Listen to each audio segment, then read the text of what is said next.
In this video, we're going to talk about market failure. And when I say market failure, I don't mean the stock market crashes, because sure, that's a bummer. But that's not what we mean in the context of market failure and neoclassical economics. Markets fail when they don't generate an efficient allocation of resources. In other words, when exchange does not result in utility maximization. Now, we saw a case of this in the example at the end of the last lecture, when because the price was too low and it couldn't get any higher to reach equilibrium, we saw both consumers and producers lose out, and what was left in the market was that small blue triangle that we call the deadweight loss. That deadweight loss represents the utility that wasn't able to be had by other producers and consumers, and therefore we weren't able broadly to maximize utility. That's a non-Pareto efficient outcome, and it's a market failure. Markets also fail when we have imperfect information or actors are non-rational. They also fail when we have imperfect competition, in the case of a monopoly, for example. If one producer has so much power that they are able to influence the equilibrium market price, when they do that, they're also able to influence the equilibrium market quantity. And when the monopolistic power is in a market, we see a deadweight loss as a function of that price-quantity interplay, and again, a situation when utility is not maximized. The same is the case when one purchaser has too much power in the case of a monopsony. Externalities are an example of a market failure when the costs or benefits associated with a particular market accrue outside of that market. And finally, markets fail in the context of public goods. If we are unable to assign property rights or enforce property rights, as is the case of a public good such as climate, a market will fail to maximize utility. Now, if you'll notice, these examples are the same as the characteristics of ideal markets that we discussed in the last video. So when those characteristics don't hold true, we see these situations, and that causes markets to fail. So let's look at a few examples. I want to look at an example of the rationality assumption not holding true. So let's take an example when we have a grocery store with 100 different groups of goods, okay? We might have marmalade, we might have crisps, we might have biscuits, and 97 other groups of goods. You decide whether or not to buy or not to buy one good from each group. Right, so you're able to say, do I want some marmalade? Yes or no. Do I want some crisps? Yes or no. And do I want some biscuits? Yes or no. That's the decision that you get to make. How many different potential shopping carts do you have when you choose yes or no from 100 different groups of goods? Go ahead and pause it and see if you can work that out. Welcome back. This is the answer if you got it, if you were able to work out the math. It is 1.3 billion trillion different potential shopping carts with just those conditions. Now, what if there are choices within groups? I just told you that you can say yes or no to each group. What if within marmalade you have apricot or lemon or orange, right? Or multiple choices, or the biscuits. Has anyone been to the biscuit aisle, right? But this isn't that. This is just yes or no, and that's the amount of potential shopping carts you have. That is a lot. Now, let's assume that you can calculate the utility, the happiness that you get from each of those carts at a rate of 10 trillion carts per second. Because what you're trying to do is say, which cart do I want? Because I'm rational, and I will take the cart that maximizes my rationality, my utility, right? So I can calculate the utility I get from each of these carts at a rate of 10 trillion per second. How long does it take you to determine your optimal cart, that cart that maximizes your utility? Go ahead and pause it and see if you can figure it out. It takes 100 billion years. I don't know about you, but I don't want to stand in a grocery store for 100 billion years trying to maximize my utility. When I'm in the biscuit aisle for more than 2 minutes, I start to get a little anxious and I just grab the hobnobs, right? Right? So 100 billion years is how long it would take us if we were able to calculate the utility at 10 trillion cards per second, and these were the cards we had. What if there are more than 100 goods? What if it's 300 goods, as in maybe a normal grocery store? We're not so fast at calculating, or we're deciding based upon the contents of each of those groups of goods. The point here is that we often don't act perfectly rational. We go to the biscuit aisle and say, I had these last time, they were good, it's a good price, I'll take them. And what we're going to be exploring in this course is what happens when some of those characteristics of ideal markets don't hold, and then how do ecological economists think through some of that. But when this is happening, when we're not perfectly rational, markets tend to fail. Another example is what we would call an externality. Now, the welfare analysis that we went through in the second video of this unit excludes those who are not involved in a particular market. So when we say that, what I mean is if I go to a pizza store, my utility from consuming that piece of pizza is part of the demand curve. The producer's utility from selling the pizza to me and earning profit is part of the market supply curve. But there are also individuals out there who are benefiting or having cost imposed upon them who aren't part of that pizza transaction. In the case of the pizza, we might have someone not buying or selling the pizza. Someone who lives next door to the wood-powered oven whose soot finds its way onto their white fence in their backyard that they then have to paint. That person has accrued a cost that is not part of the market transaction between myself, the consumer, and the pizza maker, the producer. Perhaps someone in a different country. Perhaps I purchase a vehicle based upon my utility for that vehicle. I'm sold it at a price that was determined by equilibrium when the producer determined their cost structure, and we settled on a price for me to purchase a car. When I drive that car, the emissions from my fuel find their way into the atmosphere, change the climate such that we get sea level rise, which might be a cost imposed on someone in Madagascar, Miami, or other places with low-lying metropolitan areas. What about someone in a future generation? This is similar to the different country example.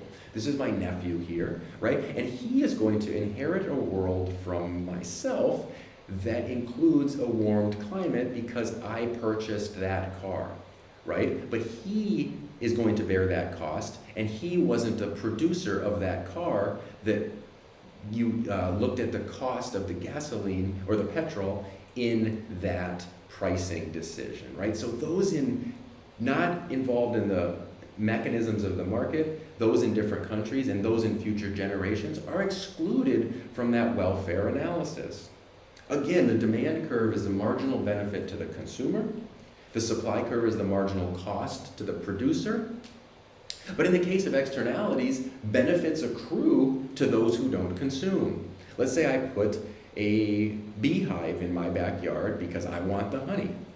Those bees will fly all around my neighborhood and pollinate the vegetables of my neighbor's gardens. Those benefits are accruing to individuals outside of the market of me simply purchasing and consuming those bees. This is what we would call a positive externality. Benefits accrue to those who don't consume. More often when we think of externalities, we're thinking of negative externalities, and these are when costs accrue to those who don't produce. Producers bear costs. This determines the supply curve. But in the case of vehicle exhaust and pollution, costs are being accrued to society, to individuals with asthma, to climate and the future generations, all these things that we've discussed, but those costs aren't caught up in the supply curve of the producers. Those are negative externalities because those costs are accruing to individuals and those who don't produce. Okay, so we're going to go to the next example that looks at the concept of ownership. Okay, but before we do that, we're going to look at this concept of rivalness. A good is said to be rival if my consumption reduces the quantity available for you to consume. If I eat an apple, you're unable to eat that apple. A good is also said to be rival if my consumption reduces the quality available for you, right? If I wear a shirt, I don't reduce the quantity of that shirt available. While I'm wearing it, sure, but you can wear it on a different day. But my consumption of that shirt wears out the cotton, and it's got a lower quality for you to be able to enjoy. So rivalness is when consumption reduces the quality or quantity available for someone else to consume. Things are non-rival when the opposite is true, when the consumption doesn't reduce the quantity available for someone else. If I use a street light, it doesn't reduce the amount of street light that then you can use, and the consumption doesn't reduce the quality available to you. In the case of the ozone layer, if I benefit from the ozone layer by being able to go outside and not get sunburned, that doesn't reduce the quality of the ozone layer to also provide those same services to you. So things are non-rival when consumption does not reduce quantity or quality available to others. Somewhat related, quite related actually, but quite different, is the concept of excludability. And goods or services are excludable when, as an owner, I can exclude you from using a good or a service. Property rights, however, are absolutely critical for excludability because nothing is inherently excludable. If we think of a house, you can easily walk into a house. Why can't you come into a house and sleep there? You can. You can totally do that. It's not inherently excludable. The reason you're not able to go into a house is because I own it because of property rights.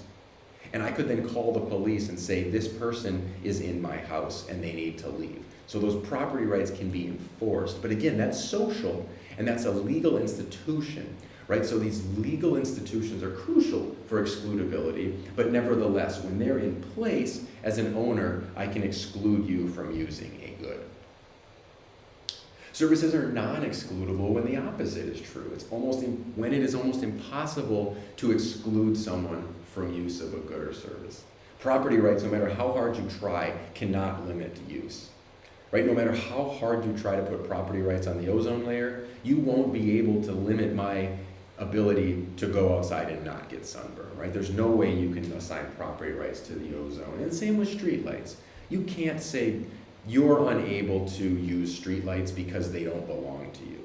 The only instance this might work is if you put someone in a hole underground when they're not able to use these goods and services, right? But that's a completely different scenario that we have other issues to talk about if that's what the case is here. So things are non-excludable when property rights cannot limit use.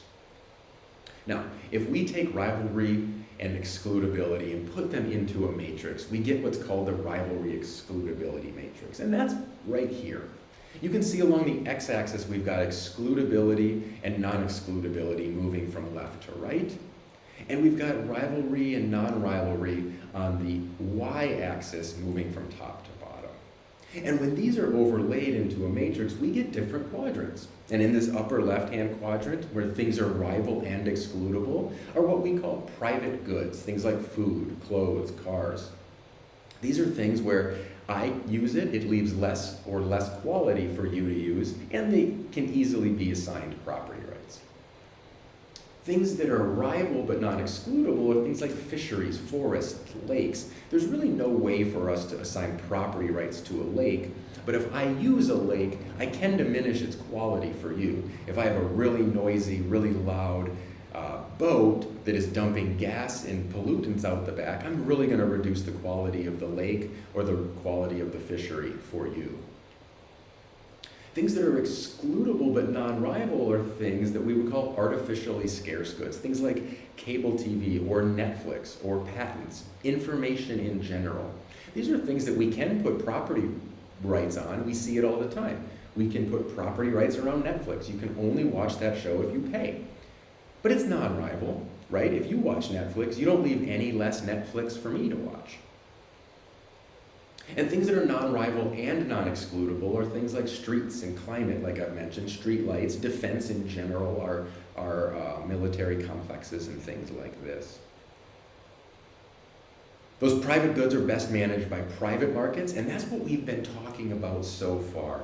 Private goods are best managed by private markets. Now, sometimes those markets fail to maximize utility, as we've seen in the case of externalities or monopolies or imperfect information, but nevertheless, private goods do well, those externalities notwithstanding, within private markets. Common property is best managed through open access regimes. Artificially scarce goods are best managed through potential markets. So with open access regimes, what we see is basically we can manage potential markets around who can access a fishing lake. We might give quotas to how many fish you can pull out and things like that. So it's slightly managed but slightly paid. With the potential markets down in that bottom left quadrant, what we see is we can put Netflix into a market, for example, or we can put a book into a market, for example. So it's not a perfect market, it's what we call a potential market, because we can artificially hold back the quantity in order to make sure that that information is created, for example. But what I really want to get to is compare the private markets against these pure public goods, which really need to be managed by what we call pure public policy. These are things like street and climate, things that are non-excludable, that we really can't put property rights on, and also non-rival. Using them does not diminish the quantity or quality for others to use. Along this spectrum, we ask, are markets desirable? And when things are non-rival, markets aren't that desirable. They're not desirable, but they're desirable when things are rival. And along the top, we ask the questions, are markets possible? Markets are not possible for things that are non-excludable, but they are possible when they're excludable. So again, the private markets are both desirable and excludable. That makes sense. That doesn't mean that we don't still have market failures, but we can work with those market failures. But things like pure public goods, this is where markets are both impossible, because we can't assign property rights to the climate, and when it's not desirable. If we try to put property rights on the climate, what's going to happen? It will be a pretty horrible idea, right? As the example that I told you before, everyone would basically have to be stuck underground in a bunker. Right? So if property rights cannot be assigned or enforced, markets are unable to maximize utility. So let's look at two quick examples, like the climate, like I've been mentioning quite a lot. Climate cannot be produced by a producer. You cannot have a producer who goes out there and say, I'm going to make a little bit of profit today, I'm going to start producing climate. It doesn't happen. And the reason it doesn't happen is it can't be purchased by a consumer. I can't purchase climate, which means there's no incentive for a producer to produce climate, right? It sounds kind of crazy, and the reason I'm giving this example is it is kind of crazy. Climate doesn't belong in the market, and when we try to put it into the market, that market will fail, and therefore the management of the climate requires the state. The management of the quality of that climate requires the state or any other regulatory governing body. If it's not the state, it could be something else. The other example is streetlights, and I just love this one. That's why I use it all the time, because it's easy to wrap your head around.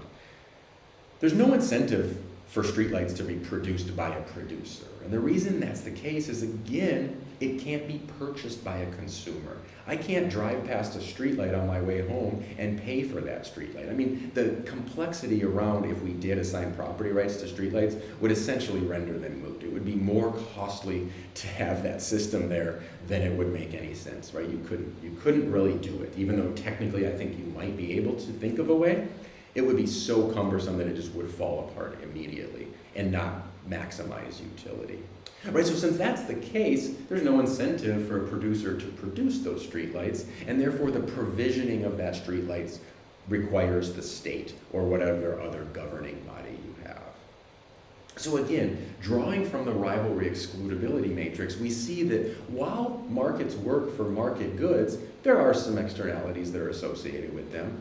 Things that are considered public goods, because of the lack of ability of property rights to be assigned or enforced, Markets fail to maximize utility when those are provisioned in the market.